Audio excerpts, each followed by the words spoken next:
Let's focus on rate problem, starting with distance rate problem. We all know that in physics, distance is rate times time. For example, if you wanted to travel 120 miles in a car going 60 miles per hour, it will take you 2 hours. So when you are given this formula, one way to work with it is to manipulate it by two of the things are going to be given to you, and you have to find the third unknown. So other variations of this formula can occur. Distance over rate is time. Distance over time is r.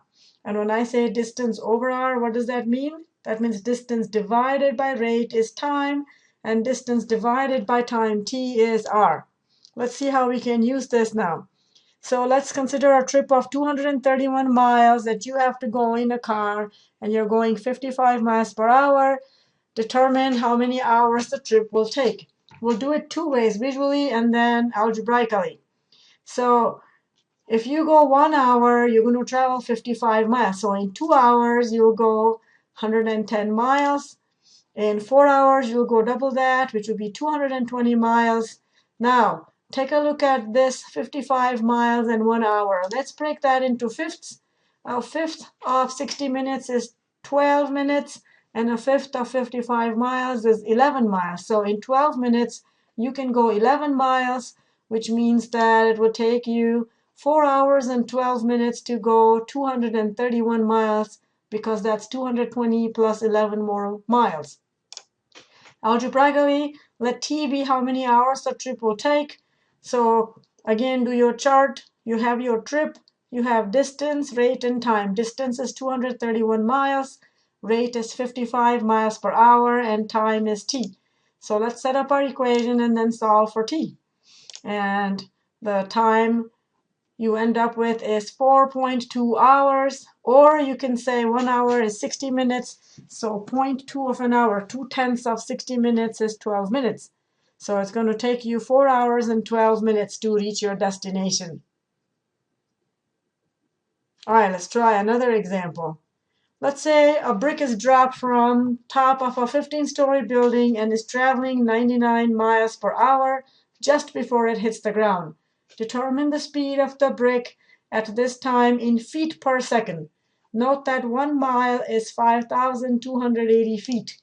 So let r be the speed of brick in feet per second. 99 miles to feet and 1 hour to seconds. That will give us what we want, because you want the feet per second rate. So 99 miles is 99 groups of 5,280 feet, or we have 99 miles times 5,280 feet divided by 1 mile, giving you this many feet. And 60 minutes has 60 seconds in it, and so we have 1 hour is 3,600 seconds. And so our 99 miles per hour, 99 over 1 hour, will be this many feet over 3,600 seconds, or 145.2 feet per second. That's what the speed will be. All right, let's try another one on your own. Set up table if necessary. Remember, when you have unknowns, you're going to call them variables. So let's say they're asking us to find the speed of the bicyclist in still air and speed of the wind. So we have two things happening here. So let's say x and y are the variables here. Let's say x is the speed of the bicyclist in still air and y is the speed of the wind. So let's take a look at the information we have. We have the bicyclist going x miles per hour. If you're going against the wind is pushing you backwards, which means what would your actual speed be? It will not be x miles per hour, but it will be x minus y miles per hour, because the wind is pushing against you. What if you're going with the wind? So then you're going x miles per hour this way, and the wind is pushing you again y miles per hour in that same direction. So this time your speed will be x plus y. So let's put that information in our chart. So when you're going against the wind, rate is x minus y. When you're going with the wind, rate is x plus y. And so now the time in hours. So look, we have 2 hours and 15 minutes. So 2 hours and 15 minutes, which is 9 quarters, which is 2 1/4 basically, right? And the distance you're traveling is 30 against the wind and 45 with the wind. So we have two equations, and so now we have a system of equations, and now we can solve it. So 30 equals x minus y times 9/4. 45 equals x plus y times 9/4. Divide both sides by 9/4 to get this new system. And now simplify. Now, what do you do here? You can add the two equations to get a third equation. So you'll get 2x equals 40 thirds plus 20 and solve for x. So divide everything by 2. And your answer will be 16 2/3 miles per hour. And then substitute that back in, allowing you to get the y. So y would be 3 1/3 miles per hour. So our answer then would be that the speed of the bicycle in still air is 16 2/3 miles per hour, and the wind speed is 3 1/3 mile per hour. All right, try that on your own. I know that the wording is quite lengthy, but read it, pause the video, and do it on your own. Organize your information appropriately, and you should have no trouble doing the problem. Don't let how something looks overwhelm you. You can do it. Come on, let's try. Pause the video and do it. Assuming you've done it, let's see what we got.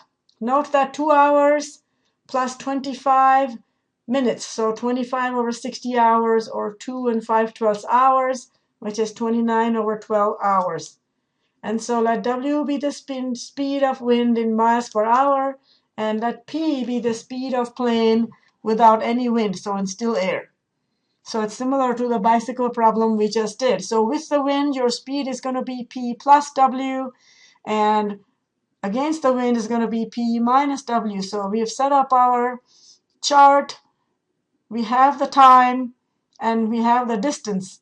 And so we have our system of equations that you're going to solve. So again, divide both sides by 2, this equation, multiply both sides here by 12/29, and then add like terms in the two equations, giving you this new equation. When you solve this equation for P, you'll get P equals 507.2 miles per hour. That's the plane speed without any air, in still air. So again, putting that back in one of the equations will allow us to get the speed for the wind. So the wind is 47.8 miles per hour. And so this is our final answer in words. So this is pretty reasonable for the plane speed and for wind speed when you're going up at that altitude. Try these on your own.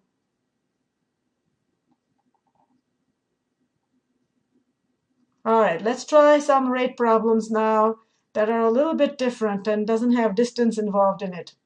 So if John can paint 3 apartments in a week and Jean can paint 5 apartments in 2 weeks, how long will it take for them together to paint 25 apartments? So it's not quite distance rate problem, but same principle works. So let's make our chart and see what we have. Let T be number of weeks the two painters work together to paint. So we have John can paint 3 apartments per week.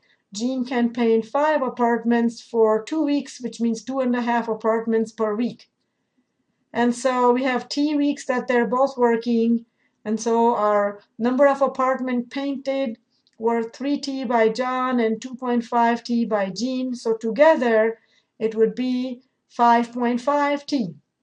And we also have that together, this will be their rate, right? And so we have 25 apartments to paint. 25 equals 5.5T, and then solve for T, which gives you 4.5 weeks. So it's going to take them 4.5 weeks to paint 25 apartments. All right, try this next one on your own. Again, right? T equals how long it would take both copiers to print 50 copies of the weekly report. And let's set up the rate.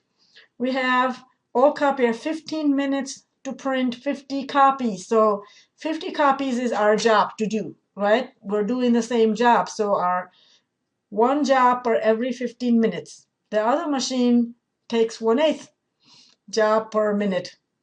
And so if t is the number of minutes, then you have rate times time, add them up together, and that should be your complete job. Now, set up the equation and solve for t. So it should take you 5.22 minutes to do this report if you use both machines together. And that will be your final answer. All right, try these video log questions on your own.